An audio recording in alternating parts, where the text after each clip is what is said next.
Pour chaque création emblématique de Project Runway qui a réussi à passer le cap, il y en a une autre qui s'est complètement effondrée. Voici les pires looks de RP de tous les temps. Parfois, une tenue est une équation simple. Mais poivron vert plus bonbon en corde plus pastille à la menthe plus babiole égale une tenue étrange et totalement ratée. Wendy Pepper, candidate de Project Runway, l'a appris à ses dépens dès le premier épisode de la première saison, où il fallait créer une tenue à partir de matériaux d'épicerie. Un vrai défi. Alors que certains candidats ont réussi, Wendy a eu du mal. Son bikini comportait une bralette en bonbons en corde qui retombait sur le torse du mannequin. Et la culotte était décorée de ballons peu gonflés. L'inspiration lui est venue de son mannequin, qui était originaire du Brésil. Et l'intention était de donner une ambiance festive, inspirée du carnaval. Cependant, le résultat évoquait un costume bâclé, à moitié fini, sorti d'une version osée de Hansel et Gretel, ce qui n'a pas impressionné les juges. D'accord, j'ai compris. Donc tu allais à Rio. J'aurais juste aimé voir plus de vêtements. Cher a porté des tenues emblématiques. Donc, rendre hommage à la chanteuse devrait être simple. De nombreuses tenues classiques sont disponibles. Mais Bradley Baumkirchner a pondu un raté en recréant le style unique de Cher lors de la saison 3. Les candidats devaient rendre hommage à une légende de la mode, mais la tenue de Bradley, censée évoquer Cher, ressemblait davantage à une moquerie. Ce look évoquait à peine Cher. J'étais inquiet que ça fasse trop spatial, trop lunaire. Je pense qu'on pouvait voir Sharon dans ce look. Eh bien non, pas vraiment. Entre le crop top argenté métallisé, le pantalon blanc moulant et les talons épais, c'était plus rayon solde de Forever 21 que style intemporel. T'aurais pu faire n'importe quoi, mais tu nous as donné une tenue mal faite qui fait bon marché, indigne de tes icônes. Au final, ce look pas très cher a conduit à son élimination de la compétition. Si seulement il pouvait remonter le temps.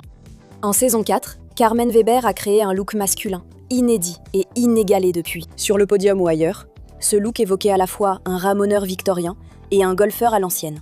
La tenue comprenait une casquette plate, façon Peaky Blinders, une mauvaise imitation de blouson Members Only, une écharpe à la place de la chemise, que Carmen n'a pas réussi à terminer à temps, un pantalon marron à la fourche à moitié cousu, et des chaussures noires et beiges. On dirait qu'un extraterrestre voulant s'intégrer sur Terre porterait cela si ses seules références étaient des séries historiques comme Downton Abbey et Mad Men. En plus du désastre de cette tenue, le défi était de créer un look pour Tiki Barber au Today Show. C'est sûrement la dernière tenue qu'on voudrait voir le matin. La candidate de la saison 5, Blaine Walsh, a complètement raté le coche avec ce look extravagant, mêlant tulle arc-en-ciel à volant et harnais de bondage. Le défi ? Créer un look inspiré du zodiaque. Mais celui-ci n'avait rien à voir avec l'astrologie, comme Richard Dawkins. Blaine voulait représenter la balance avec ses textiles. Le 7e signe astrologique est associé à la symétrie, à la beauté et à un goût raffiné. Mais ce look était bancal, laid et un peu de mauvais goût. Non seulement la création ne correspondait pas au thème demandé, mais elle était aussi mal conçue et mal réalisée. Le body crème du mannequin paraissait retenu seulement par le harnais, le tulle ayant été ajouté précipitamment, sans soin. Sans surprise, Blaine n'a pas pu s'en remettre et a été éliminé à cause de sa création. Dans la saison 9, les candidats sont retournés à l'école pour un défi de tenue avant-gardiste. Mais Burke Keeter aurait dû étudier davantage avant de créer cette tenue. Sa tenue, ornée de motifs à la Kandinsky et d'un pantalon parachute gris taille haute, ne reflétait pas l'œuvre qui l'avait inspiré. Le rendu était simplement laid et peu flatteur. Je pense que ça ressemblait à quelque chose qu'un Teletubby porterait pour aller à une fête. Avant-gardiste ? Très certainement. Stylé ? Pas vraiment. En saison 16, les candidats devaient créer une tenue de soirée inspirée de Descendants 2, chacun réalisant un modèle du camp du bien ou du mal. Aaron Myers, bien qu'attribué au gentil, a conçu une tenue si mauvaise qu'elle aurait transformé même la plus gentille des princesses Disney en critique. Son ensemble, pantalon rose et haut, avec des guirlandes assorties incroyablement désordonnées qui pendaient, a laissé les juges stupéfaits. Non. La bretelle tombe. Je ne sais même pas ce que ces bandes cachent en dessous. L'eau non plus. La juge Nina Garcia est allée encore plus loin. On dirait vraiment qu'un enfant a assemblé cette tenue. Ici, c'est Project Runway, pas Project Maternelle. Dans une émission comme Project Runway, il faut éviter de créer une tenue qui ressemble à un costume bon marché d'Amazon. Esther Sunshine de la saison 17 n'a pas réussi cette étape avec son hommage à Elton John. Le mannequin de Esther portait un haut de forme à plumes flamboyantes, un body noir à l'encolure entourée de plumes flamboyantes et des bottes à plateforme ornées du drapeau arc-en-ciel scintillant. Comme souvent chez le chanteur, le look était exubérant et audacieux, mais paraissait bon marché et n'allait pas au mannequin. Le design était là, mais pas l'ajustement. On aurait dit qu'il avait été commandé en ligne, sans souci de coupe, pas fait sur mesure. Trop fantaisiste pour Project Runway, même Esther a admis le manque de sérieux. Il a l'air hilarant. Je trouve ça fabuleux. Nous sommes hilarantes. Mode? Non. Blague? Oui. C'est une tenue dont on rit, pas avec elle.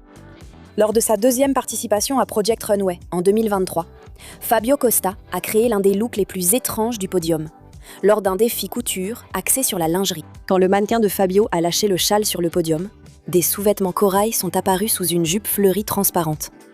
Cette tenue est aussi bizarre à entendre qu'à voir. Les tissus me donnent particulièrement l'impression de regarder un rideau de douche pris dans un filet de pêche.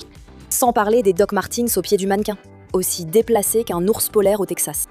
L'ancienne candidate de RuPaul's Drag Race, Plain Jane, ne s'en est pas très bien sortie pendant la saison 22, présentant l'une des pires tenues de l'émission, avec cette catastrophe brillante et hérissée. Dès la conception de la tenue, Christian Siriano, ancienne gagnante et animatrice, était déconcerté par les choix de Jane. Avec les détails dorés en pique sur la poitrine et partout sur la tenue du mannequin, on comprend pourquoi.